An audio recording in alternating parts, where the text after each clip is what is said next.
Praise the Lord brothers and sisters, మీరందరూ క్షేమంగా ఉన్నారని అనుకుంటున్నాను. దేవునికి మహిమ కలుగును గాక. నాకు దేవుడు ఇచ్చిన ఈ అవకాశాన్ని బట్టి దేవుడికి ఎంతగానో స్తుతిస్తున్నాను. అయితే మన తండ్రి ఈరోజు నా ద్వారా మీకు చెప్పాలనుకుంటున్న మాట, ఏ ప్రేమకైనా నువ్వు దూరం అయ్యావా అని కుమిలిపోతున్నావా? నా ప్రియ చెల్లి, తమ్ముడు, ఈరోజు ఎవరైనా ఈ లోక ప్రేమలో మోసపోతే నా తండ్రి ఈ దినం మీతో సూటిగా మాట్లాడాలనుకుంటున్నాడు, మిమ్మల్ని ఆదరించడానికి. అయితే మనం పుట్టినప్పటి నుండి ఇప్పటి వరకు ఎన్నో తోడుని ప్రేమని కోల్పోయాం కదండి. అయితే యేసయ్య అంటున్నాడు, నేనున్నాను నీకు, ఎన్నటికీ విడిచిపెట్టను, ఎన్నడూ నిన్ను ఎడబాయనని. ఒకవేళ నువ్వు అమ్మ ప్రేమను కోల్పోయినా, లేదా నాన్న ప్రేమను కోల్పోయినా, లేదా కన్నబిడ్డల ప్రేమను కోల్పోయినా, చివరికి కట్టుకున్న భార్య ప్రేమ కోల్పోయినా, లేకపోతే భర్త ప్రేమ కోల్పోయినా, అయితే యేసయ్య క్షణం నీతో మాట్లాడుతున్నాడు. నీవు నీ జీవితం ఇలా అయ్యిందని కుమిలిపోతున్నావేమో, నీవు ప్రాణంగా ప్రేమించిన మనుషులే నిన్ను మోసం చేశారని బాధపడుతున్నావేమో, నీకు తెలియకుండా వాళ్ళకి నచ్చిన మార్గంలో వెళ్తున్నారని బాధపడుతున్నావేమో. నా ప్రియ చెల్లి, తమ్ముడా, ఈ లోక సంబంధమైన వాటి మీద మనం ఎక్కువగా ప్రేమించి వాటిని ఎక్కువ ఆశ వాటి మీద పెట్టుకుంటే అది మనకి చివరికి దుఃఖాన్ని మిగులుస్తుంది. ఈ లోక సంబంధమైనది ఎప్పుడూ మనకి అంధకారమే మిగులుస్తుంది.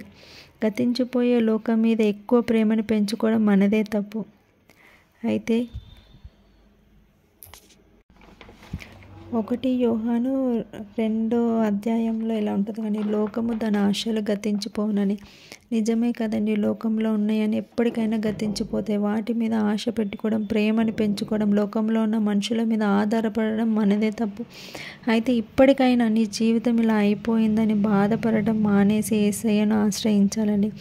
యేసయ్యకు విరిగి నలిగిన హృదయం అంటే చాలా ఇష్టము. విరిగి నలిగిన హృదయాలను ఆయన హక్కున చేర్చుకొని ఆయన ప్రేమను చూపిస్తాడండి. తండ్రి ఆదరణను కనపరుస్తాడు. అందుకే మన యేసయ్యకు ప్రేమ స్వరూపం అని పేరండి. మన తండ్రి మనలను ముదిమి వచ్చే వరకు ఎత్తుకొని ముద్దాడుతాడు. మన తండ్రి అరచేతులలో మనం చెక్కుకున్నాడండి. ఎవరు చెప్పండి మనల్ని ఇంతలా ప్రేమిస్తారు? తండ్రి వలె ఓదారుస్తాడు, తల్లి వలె లాలిస్తాడు, స్నేహితుడి వలె మన పక్కనే ఉండి మనల్ని నడిపిస్తాడు. నా ప్రియ చెల్లి, తమ్ముడు, ఈ క్షణం దేవుడు అంటున్నాడు, ఈ లోకంలో ఏ ప్రేమకైనా నువ్వు దూరం అయితే మన తండ్రి వైపు చూడు. ఒక్కసారి ఆయన ప్రేమను గుర్తు తెచ్చుకో. మన కోసం తన ప్రాణాన్ని పెట్టాడు. ఎవరు ఇంత త్యాగం చేస్తాడు చెప్పండి? మన కోసం ప్రాణం పెట్టే మనుషులు ఎవరైనా ఉన్నారా ఈ లోకంలో? కానీ మనం పాపలమై ఉండగానే మన తండ్రి మన కోసం ప్రాణం పెట్టాడు. ఈ మాటలు వింటున్న ప్రతి ఒక్కరూ ఈ క్షణం నుండి అయినా యేసయ్యను ఆశ్రయించండి. ఆయన ప్రేమను పొందుకోండి. సంతోషంగా ఆయన యందు ఆనందించండి. ఈ లోకాన్ని విడిచిపెట్టి ఆయనను ఆశ్రయిస్తే ఆయన మనల్ని ఎంతగానో ప్రేమిస్తాడు. అయితే ఒక చిన్న పాట పాడదాం అనుకున్నాను. తల్లిలా లాలించును, తండ్రిలా ప్రేమించును, తల్లిలా లాలించును, తండ్రిలా ప్రేమించును, ముదిమి వచ్చు వరకు ఎత్తుకొని ముద్దాడును, చంక పెట్టుకొని కాపాడును యేసయ్యా. ముగింపు ప్రార్థన చేసుకుందాం. మహాపరిశుద్ధుడవైన దేవా, నీకే స్తోత్రములు నాయన యేసే. జీవం కలిగిన దేవా, జీవాధిపతి నీకే స్తోత్రం నాయన యేసే. సమాధానకర్త నీకే స్తోత్రం నాయన. ప్రేమ స్వరూపివి నాయన.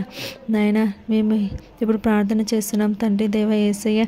ఎందరో నాయన లోకంలో ఉన్న మనుషుల మీద నాయన అపురూపమైన ప్రేమను పెంచుకొని నాయన చివరికి వాళ్ళు నాయన మోసం చేశారని తెలిసే నాయన వాళ్ళ ప్రాణాల సైతం తీసుకోవడానికి నాయన లెక్క చేయట్లేదు నాయన. అలాంటి బిడ్డలనైనా మీరు ఆదరించండి నాయన.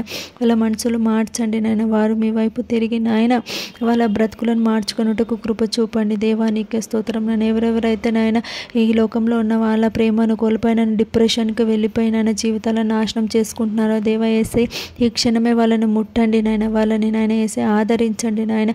ఓదార్పును దయచండి నాయన. సమాధానం దయచండి నాయన. వారి జీవితాలను నాశనం చేసుకోకుండా నాయన యేసయ్య, వారిపై మీ ప్రణాళిక ఎంతో గొప్పదని నాయన యేసే, మీ తలంపులు ఎంతో గొప్పవని నాయన వాళ్ళకు తెలియచేయండి నాయన.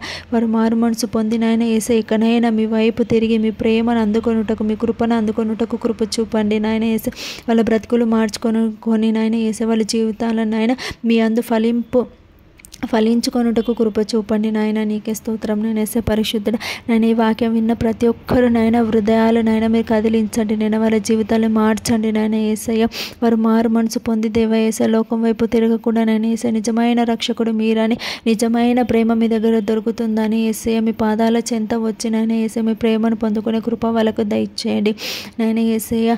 ఎందరో నాయన తల్లిని కోల్పోయిన వాళ్ళు ఉన్నారు, తండ్రిని కోల్పోయిన వాళ్ళు ఉన్నారు ప్రభు ఏసే, బిడ్డలను కోల్పోయిన వాళ్ళు ఉన్నారు నాయన, భర్తను కోల్పోయిన వాళ్ళు ఉన్నారు, భార్యను కోల్పోయిన ఉన్నారు. వాళ్ళందరికీ మీ ఆదరణ దయచండి, మీ ప్రేమను దయచండి నాయన. మీరే నాయన వాళ్ళని బలపరచండి నాయన, ధైర్యపరచండి. నీకే స్తోత్రం నాయన ఏసయ్య. మీరు పోషించే దేవుడు తండ్రి, ఆదరించే దేవుడు నాయన, రక్షగా ఉండే దేవుడు తండ్రి నాయన ఏసయ్య. నాయన సమస్తము మీ చేతులకు అప్పగిస్తున్నాను నాయన. ప్రతి ఒక్కరిని జ్ఞాపకం చేసుకొని అందరినీ మీరు నాయన మీరు ఆదరించండి, రక్షించండి, పోషించండి దేవ. సమస్తాన్ని మీ చేతులకు అప్పగిస్తూ దేవ ఈ కొద్ది చిన్న ప్రార్థన మీ పాద సన్నిధికి చేర్చుకొని ఏమైనా తప్పులుంటే నన్ను క్షమించమని యేసయ్య పరిశుద్ధ నామంలో అడిగి వేడుకొని పొంది ఉన్నాను తండ్రి. ఆమేన్.